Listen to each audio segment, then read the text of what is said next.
Hey guys, Sando back with another Lost Ark video. In this video, we're gonna talk about engravings and how they impact your role in the game. And I'm going to provide some recommendations at the end of this video. We have a few things to cover, so let's get started.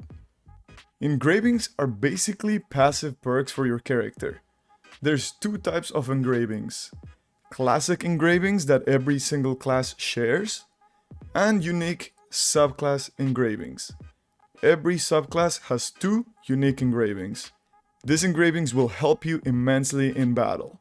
You can check your engravings if you open up your character window, then head over to the engraving section. Receiving the effect bonus from the engraving will require you to have 5 points on that particular engraving. For example, if you have 5 points in Cursed Doll, you will activate the level 1 Cursed Doll effect. Going over 5 points will do nothing until you reach 10 points. 10 points will activate the level 2 engraving effect, and 15 points will activate the level 3 engraving effect. There will be positive and negative engravings, marked by the blue or red color, red being the negative effect. You want to avoid having these red engravings as much as you can. When applying to parties, if people look up your engravings, you will most likely be rejected.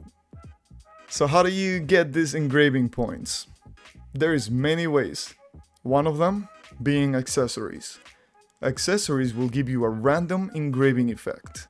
You can get these mainly by doing Chaos Dungeons, Guardian Raids, Abyssal Dungeons, or by exchanging your tokens from doing extra Chaos Dungeons at the NPC in Burn. Ability Stones are another way of getting engraving points. You can get them mainly by doing Chaos Dungeons, Guardians, and Abyssals. These Ability Stones will come with 2 positive engravings and 1 negative. You will have to get this rock reforged at the Ability Stonesmith NPC. Select the stone you want to reforge, then start hammering. The first hammer will always begin at 75% success rate. Succeeding 1 engrave point will decrease the percentage of success by 10%, and failing will increase it by 10%, up to 75%. You want to do this as optimal as possible, using the high percentages to hammer your wanted engraving and using the low percentages to hammer the negative engraving. Once you're done hammering every point, this rock will then become available to use. There's multiple websites that help optimize for you. I will post a link to one in the description down below. Hopefully you got lucky and managed to get a few points in the engraving you were looking for. Go ahead and equip the stone to boost up your engravings. The last way to get engraving points is engraving books. These books can be acquired in many places.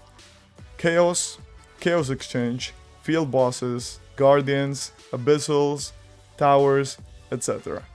Let's start with the Tier 1 engraving books.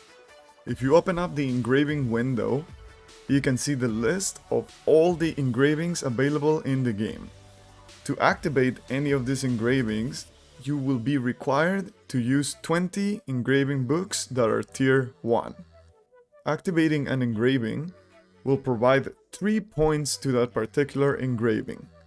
Leveling these engravings any further will require once again 20 engraving books, but Tier 2 instead of Tier 1.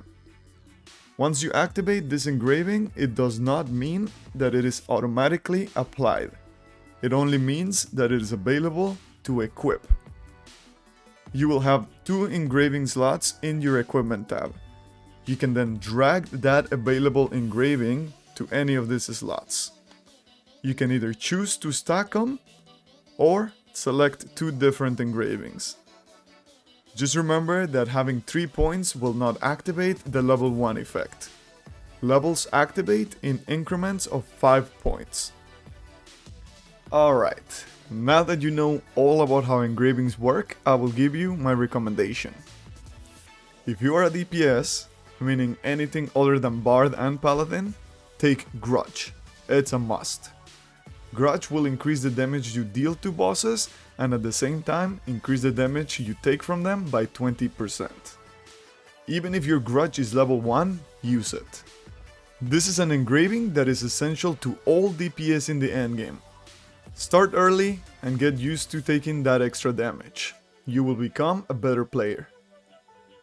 For Bard and Paladin, take Awakening. This engraving will make it so that you have more available uses on your Awakening skill as well as lower cooldown.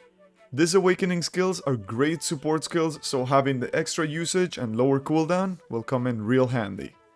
There's one important thing to know. Unique subclass engravings. Make sure to read over your 2 subclass engravings because many classes heavily rely on their unique engravings to shine. For all the other shared engravings, a post was made on Reddit by AttackFan402 giving a link to the Google documents showing the most popular shared engravings in Korea by class. This excludes unique engravings, so you can go and check out what engravings go well for a character that you're looking to play. I will link this in the description down below. That'll wrap up this video, guys. If I was of any help, make sure to hit that like button, and if you want to see more content, subscribe. I'll see you guys next time.